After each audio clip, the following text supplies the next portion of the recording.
Hello बच्चों, पिछली video में हम मैन्युफैक्चरिंग सेक्टर्स के बारे में और क्लासिफिकेशन ऑफ इंडस्ट्रीज़ के बारे में पढ़ रहे थे, जिसमें हमने रॉ मटेरियल के बेस पे जो है हमने इंडस्ट्रीज़ कौन सी होती है उसके बारे में पढ़ा था।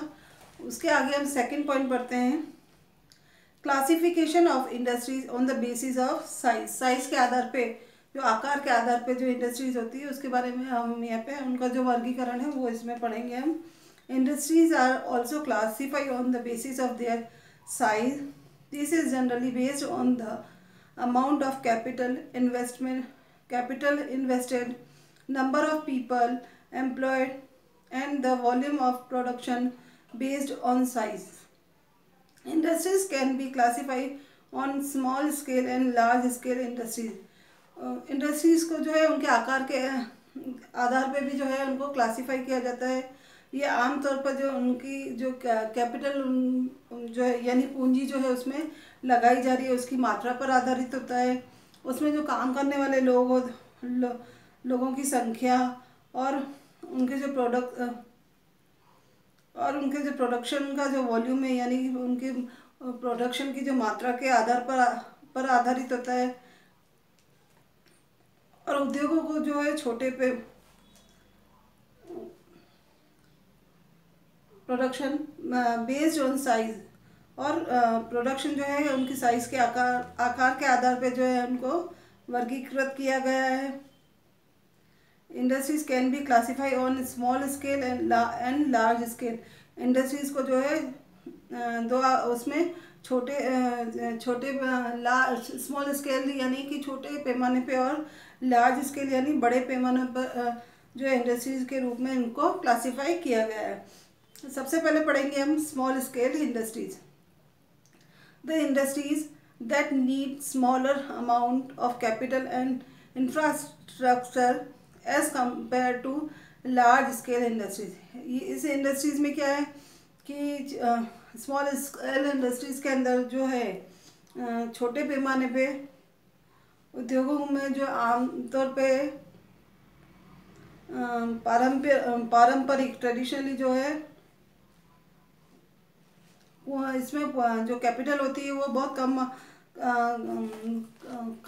कैपिटल की जो है बहुत कम मात्रा में कमी में आवश्यकता होती है होने वाला उद्योग है। इसमें बड़े पैमाने पे उद्योगों की तुलना में जो है इसका इंफ्रास्ट्रक्चर जो है वो बहुत ही कम होता है। Small scale industries are generally classified as traditional small scale industries and modern small scale industries. Traditional small scale industries include khadi and handloom, handicraft, village industries, sericulture, etc. The traditional small scale industries are more labor intensive, whereas modern small scale units also use modern technology and machineries. In traditional small scale industries, most of the work is done by hand by artisan. इसके examples है basket viewing, pottery, other handicrafts, silk viewing, food processing etcetera. Small scale के जो industries को आमतौर पर जो है traditional यानी पारंपरिक इंडस्ट्रियल स्मॉल स्केल इंडस्ट्रीज भी के रूप में जो है क्लासीफाई किया गया है। जो मॉडर्न स्केल इंडस्ट्री इसको दो तरह से किया गया है, एक है ट्रेडिशनल और दूसरा जो है वो मॉडर्न स्केल इंडस्ट्रीज। जो ट्रेडिशनल स्मॉल स्केल इंडस्ट्रीज है में जो है खादी है, हैंडलूम है, फिर हैंडीक्राफ्ट के आइटम है, फिर ग्रामोद्योग जो है, विलेज इंडस्ट्रीज यानी ग्रामोद्योग है, फिर कॉयर से बने हुए सेरिकल्चर आदि जो है ट्रेडिशनल स्मॉल स्केल इंडस्ट्रीज में आते हैं। ट्रेडिशनल स्मॉल स्केल इंडस्ट्रीज जो है अधिकतर जो है वो क्या होता है, लेबोरियस होती है, श्रम प्रधान होती है, जबकि मॉडर्न स्मॉल स्केल इंडस्ट्रीज जो है वो लेटेस्ट टेक्निक और मशीनों का भी उपयोग करती है। ट्रेडिशनल स्मॉल स्केल इंडस्ट्री में अधिकांश काम जो है वो हाथ से किया जाता है और जो आर्टिशियन है, जो एक्सपर्ट जो कारीगर होते हैं उनके द्वारा किया जाता है। जैसे कि इसके एग्जांपल है टोकरी बनाना, मिट्टी के बर्तन बनाना, दूसरे अन्य जो हैंडीक्राफ्ट्स हैं वो हैं। फिर सिल्क बनाना और फूड प्रोसेसिंग करना। थर्ड जो फिर नेक्स्ट है modern small scale industries. This small scale industries produce a variety of goods from simple pen to sophisticated products such as television set, electronics to furniture making, some other products that are manufactured in modern small scale industries in India includes rubber and plastic products, chemical products, glass and ceramics, etc. According to latest classification, the small scale industries are reclassified as micro industries. Modern small scale industries में वे उद्योग है जो साधारणतः जो है pen से लेके जो सोफिस्टिकेटेड यानी कि बिल्कुल ही सॉफ्ट जो बारीकी से काम करने वाले जो उत्पाद है प्रोडक्ट है, जैसे कि टेलीविज़न सेट है, इलेक्ट्रॉनिक्स से लेके फर्नीचर बनाने तक के कई तरह के जो सामानों का उत्पादन करते हैं। भारत में आधुनिक ये जो मॉडर्न स्मॉल स्केल इंडस्ट्रीज से प्रोड्यूस कुछ अन्य उत्पाद जैसे रबड़ और प्लास्टिक के जो प्रोडक्ट्स है, फिर रसायन जो केमिकल प्रोडक्ट्स है, ग्लास और सेरेमिक चीनी मिट्टी के जो चीज़ें बनती है वो इसमें शामिल की जाती है। जो ये नवीनतम जो इसमें क्लासिफिकेशन के अनुसार जो है ये इस तरह का जो मॉडर्न स्मॉल स्केल इंडस्ट्रीज को जो है वो माइक्रो इंडस्ट्रीज भी कहा जाता है। Large scale industries that require high level of capital, infrastructure and technology are classified as large scale industries. ऐसे उद्योग जिनमें जो है हाई लेवल यानी कि बहुत अधिक मात्रा में कैपिटल की आवश्यकता होती है, फिर उनका जो इंफ्रास्ट्रक्चर यानी कि बुनियादी ढांचा और टेक्नोलॉजी जो है वो भी बड़े पैमाने पर होती है। तो इस तरह के जो उद्योग है, ये इस तरह की जो इंडस्ट्रीज़ है वो क्या होती है, वो कहलाती है लार्ज स्केल इंडस्ट्रीज़। इसके एग्जांपल है जैसे आयरन और steel industries, automobile, petrochemical etcetera.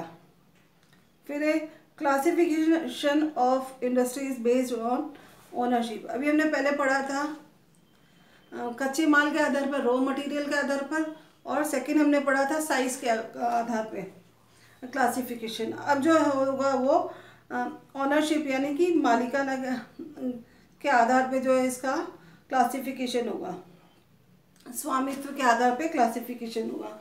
Industries can be classify on the basis of there ownership.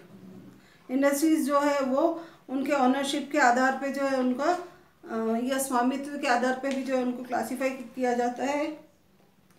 और वे इंडस्ट्रीज कैसी हो सकती है, प्राइवेट हो सकती है, पब्लिक हो सकती है, जॉइंट हो सकती है या कोऑपरेटिव हो सकती है। सबसे पहले हम पढ़ेंगे private sector industries that are owned and operate by an individual और a groups of individual are called private industries sectors. ऐसी इंडस्ट्रीज जो किसी व्यक्ति या व्यक्तियों के समूह के ओनरशिप के द्वारा जो है चलाई जाती है वो क्या कहलाती है, प्राइवेट सेक्टर इंडस्ट्रीज कहलाती है। जैसे कि इसके एग्जाम्पल दिए हुए हैं टिस्को, टाटा मोटर, रिलायंस इंडस्ट्रीज, गोदरेज जो है are example of private sector industries. ये सारे जो एग्जाम्पल है वो किसके हैं, प्राइवेट सेक्टर इंडस्ट्रीज के हैं। फिर है public sector industries, the industries that are owned and operated by the government and its agencies. वो इंडस्ट्रीज जिसका स्वामित्व किसका होता है, या किसके द्वारा चलाई जाती है, गवर्नमेंट या उसकी जो एजेंसी है उनके द्वारा जो है वो ऑपरेट की जाती है, उनके द्वारा वो चलाई जाती है। जैसे कि एग्जांपल है इसके steel authority of India SAIL, Hindustan aeronautics limited HAL, Bharat heavy electronics limited BHEL etcetera. फिर है joint sector industries, industries that are owned and managed by joint ownership of both government and private individuals are termed as joint sector industries। ऐसी industries जिसमें government और जो private या निजी दोनों व्यक्तियों के का जो संयुक्त जो ओनरशिप होती है या स्वामित्व होता है, तो ऐसी इंडस्ट्री या उसका मैनेजमेंट होता है, तो ऐसी वाली इंडस्ट्रीज़ को क्या कहेंगे हम, जॉइंट सेक्टर इंडस्ट्रीज़ कहेंगे। इसका एग्जांपल है मारुति उद्योग लिमिटेड।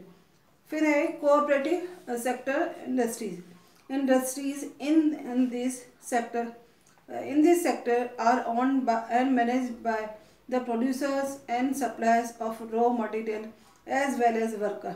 इस तरह की इंडस्ट्रीज में क्या होता है कि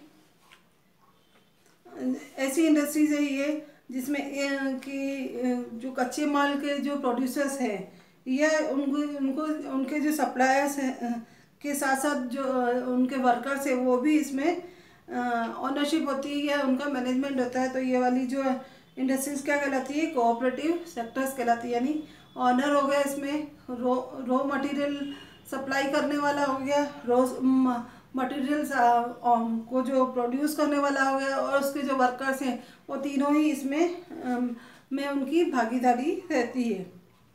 इसके एग्जांपल है Anand mill union limited, Amul, Sudha dairy, Lijjat papad Udyog etcetera. फिर है factor affecting location of industries, industries are generally located on in those place where the input costs are low. The factor that affect the location of industries and availability of raw material, land, water, power, labor, capital, transport and market to sell the products।